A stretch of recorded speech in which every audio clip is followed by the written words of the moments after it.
Hi, everyone. Welcome to our event, formerly titled Your CX Platform Isn't Broken, It's Just Not Built for Operational Action. That may sound slightly controversial, but in our experience, if feedback isn't visible in its change, it's really not insight, it's just optics.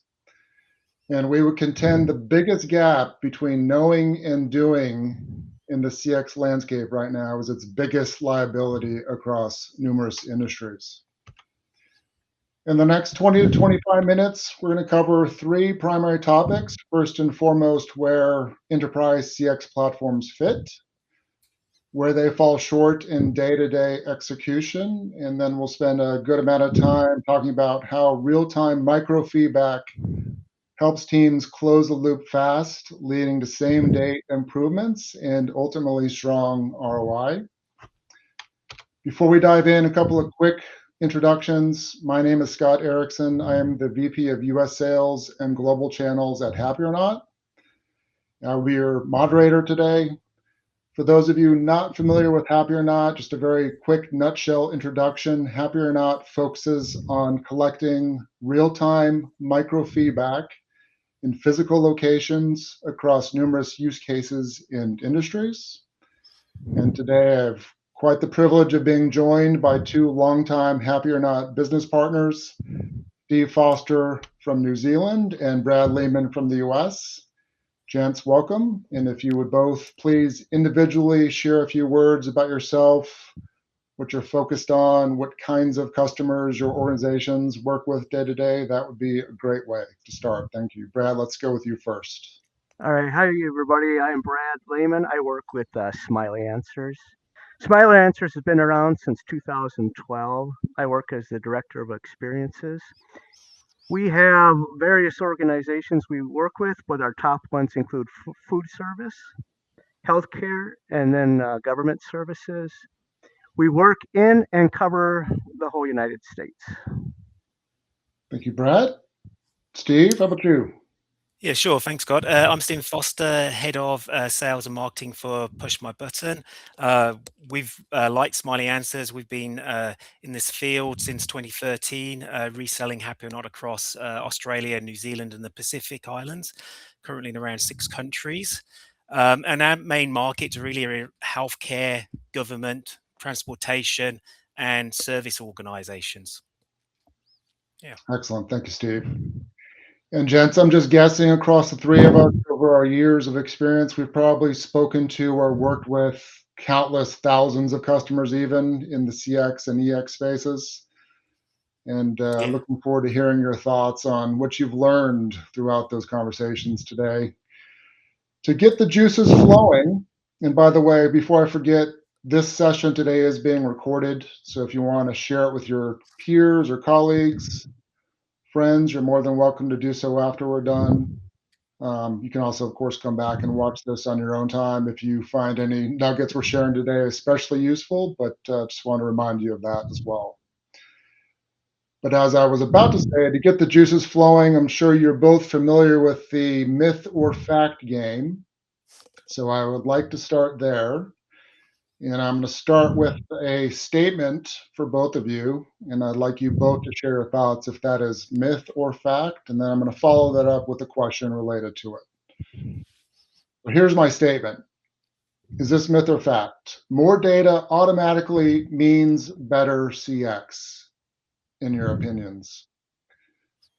Steve, why don't we start with you first? What's your thoughts on that? Yeah, definitely. I think more data can definitely help customer experience management, but I think only if it's really designed for decision making. I suppose we've seen a lot of enterprise CX programs that are really rich analytically, but not necessarily built for the day-to-day operations. So I think that it's all around that balance between strategy versus operational level, and where you're focused on whether more data actually means better customer experience or not. All right. Thank you, Steve. Brad, how about you? Myth or fact? More data automatically means better CX. The word automatically makes me put it in the myth category. I kind of think of it like an analogy of a search button on the internet. There's so much data that's right there. It's right there available.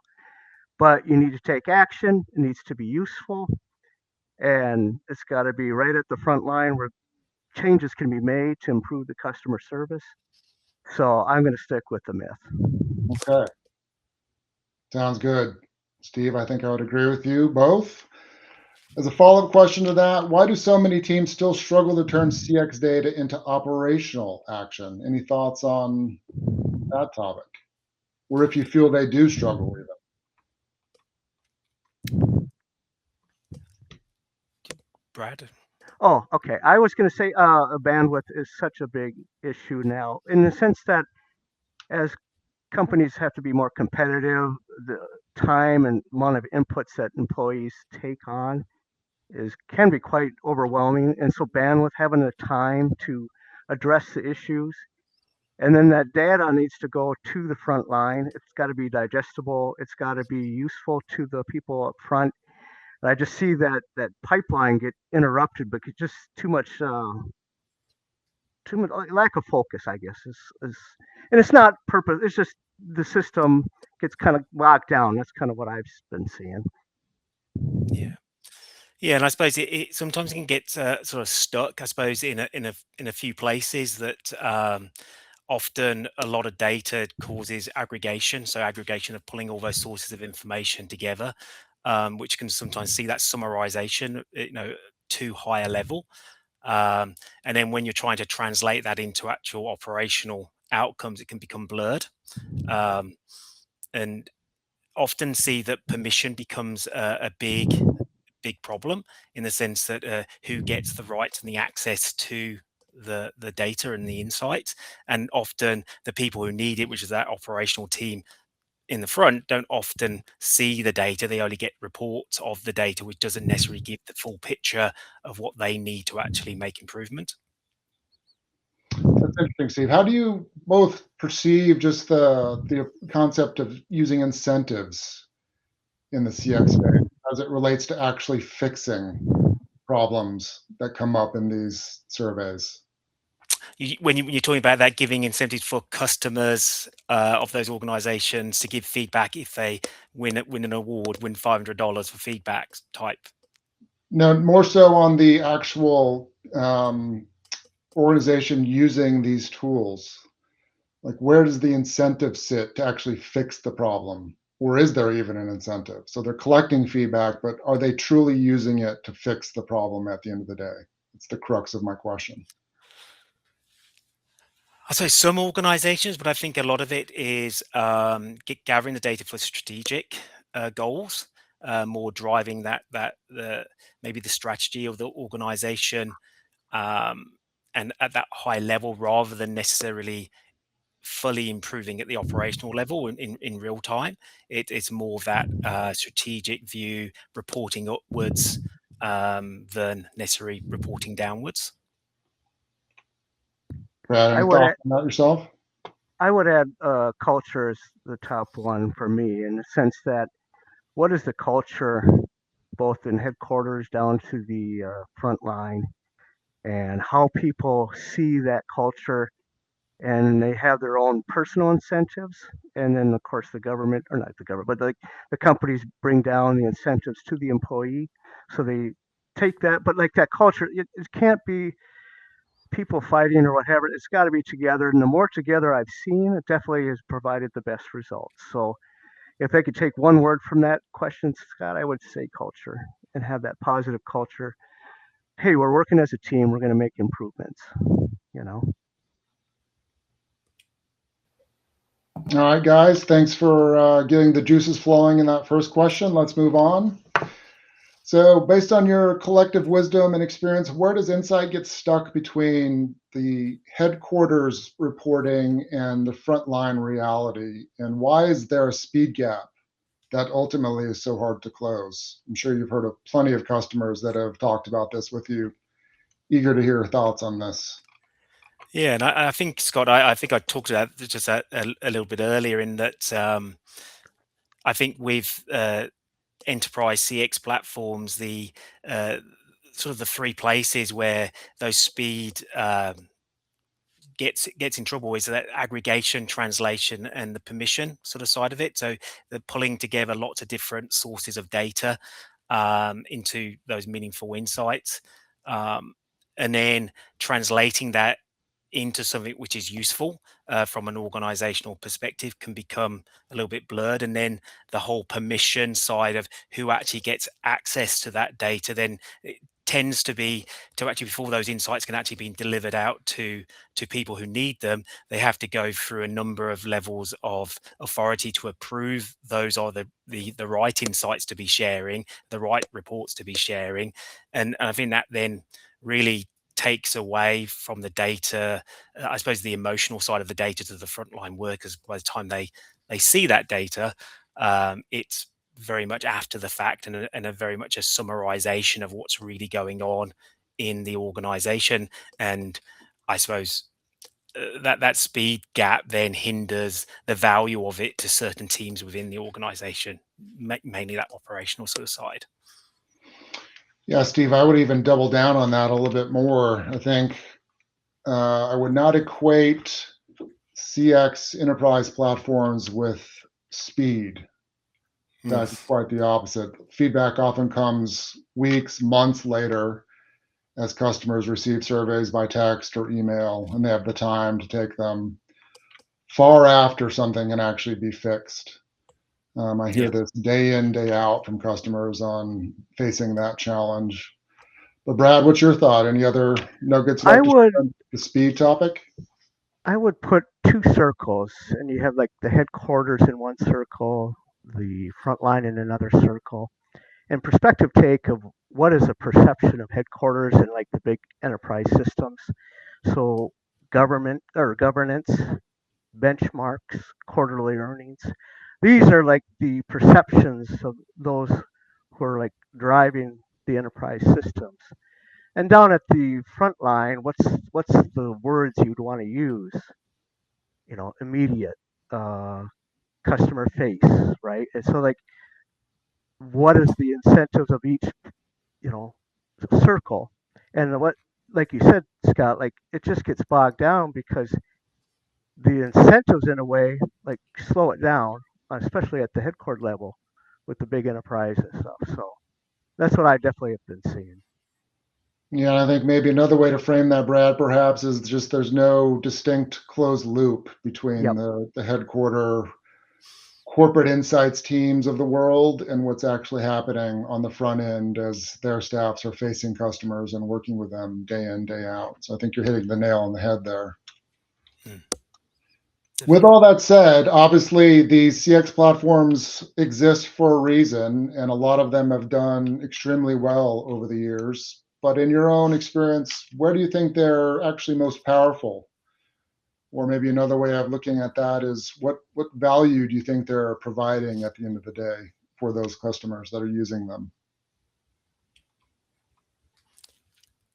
You know, if I was looking at it, it's definitely more of that strategic lens on the broader directions you're taking your customer experience strategy. So your high level sort of journey analysis, journey planning across your different channels, and I suppose understanding at a broad level why things are happening the way they are happening.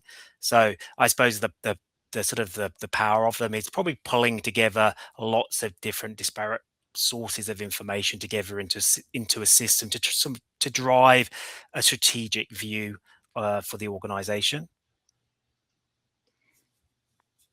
I would. Thoughts? Yeah, I agree with what Steve was saying. Let me like take it in like a big picture viewpoint. Like you think of an organization, what is it? What are we trying to get? Like every customer that is out there is making an approach avoid decision at the inputs. You can call them touch points, obviously. So when an enterprise system can leverage its size to get that information and bring it back in a timely way, the more inputs, the more information it brings back to understand the different journeys, the different segments, the different locations, and make that efficiently where people inside the organization can make it standardized, they're on the same page, they speak the same language in terms of the enterprise. that's when it could be powerful. Yeah, and to take that maybe one step further, even, I would also state that these solutions are especially powerful when you have first-party data involved. So when you truly know who the customer is, you have their email address, you have their cell phone number, et cetera, so you can communicate reliably with them. Which begins to delve into maybe some of the nuance of the difference between collecting microfeedback and leveraging these enterprise CX platforms, but we'll talk about that in a second. So shifting gears in the spirit of getting to microfeedback. So in your own experience and thoughts, what's fundamentally different about real-time microfeedback versus what we've been talking about in kind of the digital only survey space? And why do you think that changes behavior on the feedback givers side of the world? I could go first. The beauty of microfeedback, what I really love about it is it's in real time, it's in the moment, and it timestamps an emotion.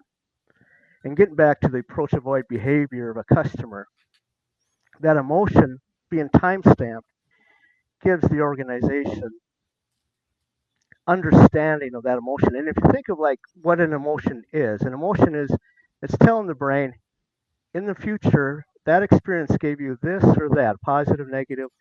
And so the decisions made in the future are based on that moment. The problem with digital surveys, like for me, like I took my car in, what have you, like 3 or 4 days later, hey, did you like the experience? It's like, well, now I got to go back in time, figure out what my emotion was 4 days, 3 hours, 10 minutes ago.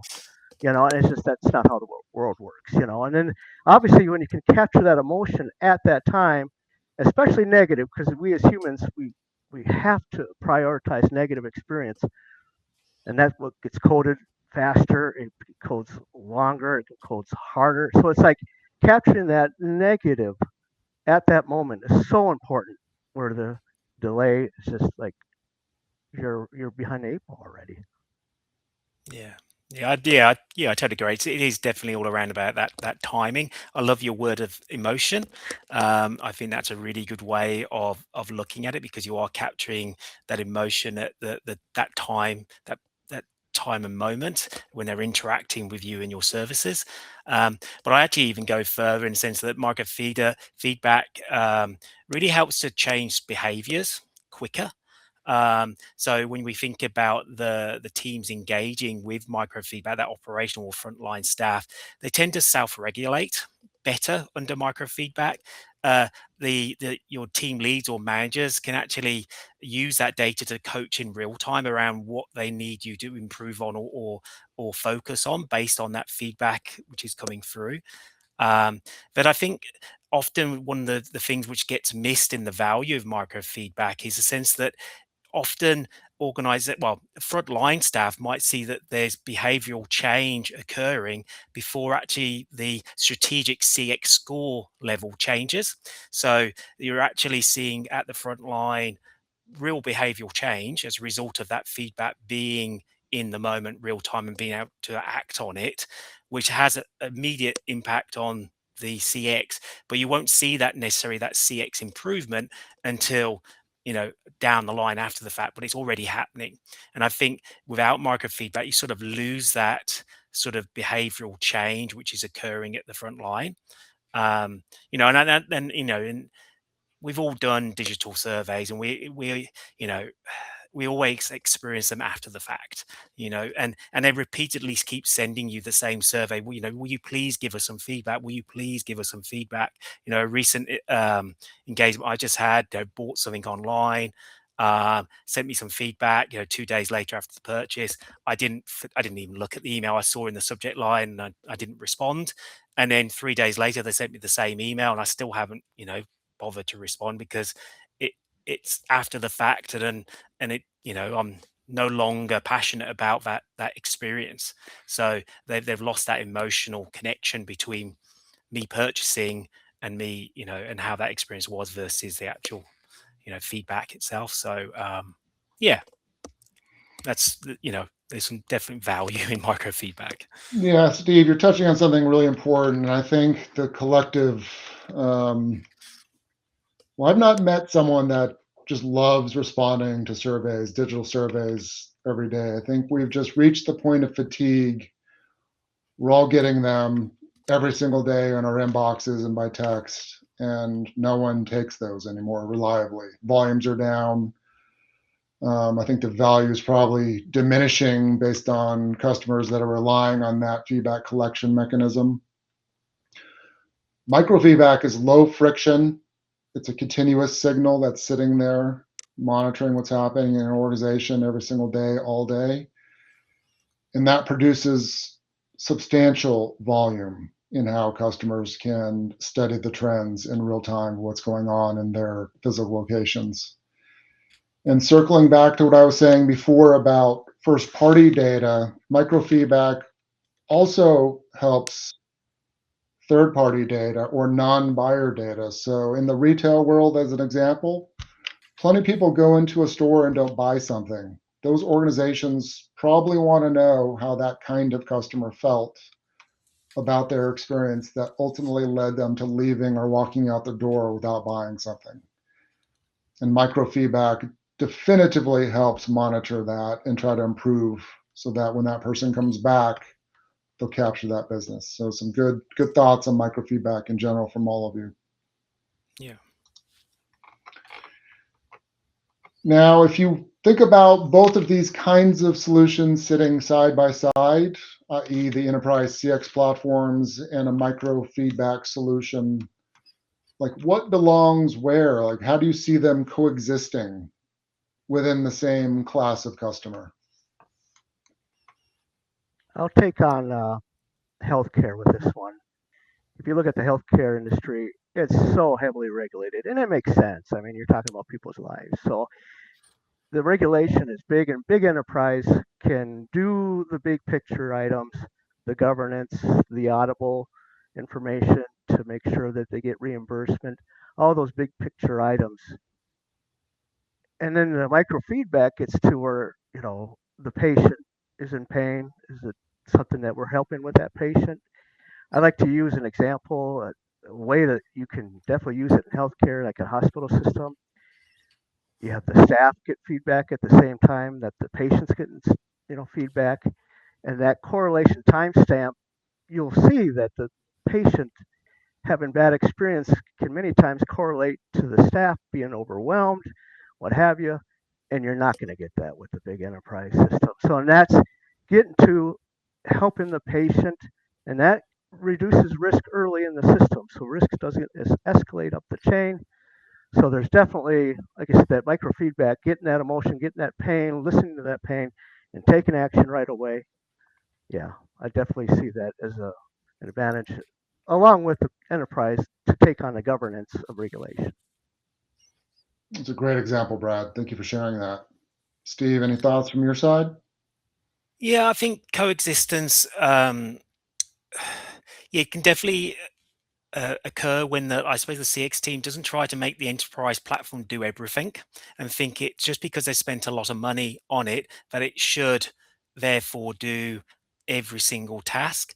And I think I like link it back to previous lives, and when an organization tries to make the billing platform become the sales platform just because they spent a lot of money on the billing platform, the enterprise resource planning platform, that they feel like shit, it needs to do everything because it costs a lot of money, and yeah, it's got a sales function in it, so let's put the sales team onto it. But the teams work differently. The enterprise team versus the sales team, they work in a different environment, a different path. So trying to make them on the same platform doesn't always work. And I think that's where it's similar with the enterprise CX sort of platform and your micro feedback. They're serving two different teams. One serving that strategic governance sort of view of the world, reporting upwards to the board, making sure all the data is coming into one place and there's a central place, where the micro feedback is very much on the operational sort of side, and the operational teams and frontline staff, and they need a different type of feedback and tool to make sure that they're delivering the efficiency and the financial improvements that the business expects. So I think it's like that billing platform and sales platform. There's different teams which need different things. It's not trying to make one platform do everything. And I think that's when organizations realize that and not try to put everything into one, that they really start seeing the real value of the coexistence of your micro feedback platform versus your enterprise CX platforms. So that's Great answers. Great answers from both of you. I could not have said that in a more elegant fashion. All right, we are coming on time, so I think we'll wrap up with one final question for the day. You've both been sharing invaluable expertise and advice, but as we look into 2026, if you could pick a singular piece of advice for the audience, what do you think they should be doing differently to level up their customer experience and employee experience strategies without adding any complexity? Yeah, I'll take this one. I suppose for me, it's coming back to what I just said. I think it's around that understanding that difference between your strategic customer experience and your operational customer experience, and making sure that you're aware of both, and that the two can sort of interweave into that one reporting platform, but they're very much focused on different things, and that uh, trying to make sure that you're hitting that operational customer experience with that speed and providing that frontline access to the teams which need that data in real time, in the moment, capturing that emotion, which Brad used, I think is where you'll see that real improvement and consistency over time into your overall your business process, and hopefully drive financial gain. Excellent advice. Brad, how about you? It's setting up the landscape of 2026. So I would take an poster, right, an exponential curve on it, 25, or like the beginning of the year, the end of the year, and on that you're going to have the landscape that this year, just like the other years prior, there's going to be so much change in the world, and people need to adapt. Customers, employee, every customer employee has to adapt to that change. And so that focused energy, that microfeedback right at the source where people are making those approach to avoid decisions and those emotions and what have you, being able to listen right there at those points is going to be so important in 2026. And empathy is going to be needed because you're going to have to focus that some people have more change than others. They adapt differently, and how they adapt is going to be different. But that focus towards that end customer right at that point where they're making those decisions and they're trying to adapt to changes in the marketplace, and that microfeedback can be such a strong source of getting that information. Thank you, Brad. If I could distill both of your answers down into maybe a singular response from my perspective, and I talked about this in the intro, but every CX platform in the world creates some form of a score or benchmark. My advice to our audience today is to focus on tracking action based on what you're learning in your platforms. That ultimately will yield results and success in delivering a better customer experience or employee experience, regardless of whatever you're focused on this year. All right, great stuff. We are at time, so I just want to thank everyone for participating with us live today. And Steve and Brad, a heartfelt thank you to both of you for your collective input and wisdom. And to our audience, if you're interested in learning more about how microfeedback can help you in your organization, feel free to connect with us here on LinkedIn. Also, feel free to share your questions here, and we will certainly get back to you with some additional insight. Thank you so much. Have a great day. Take care. Thank you, everybody. Thanks.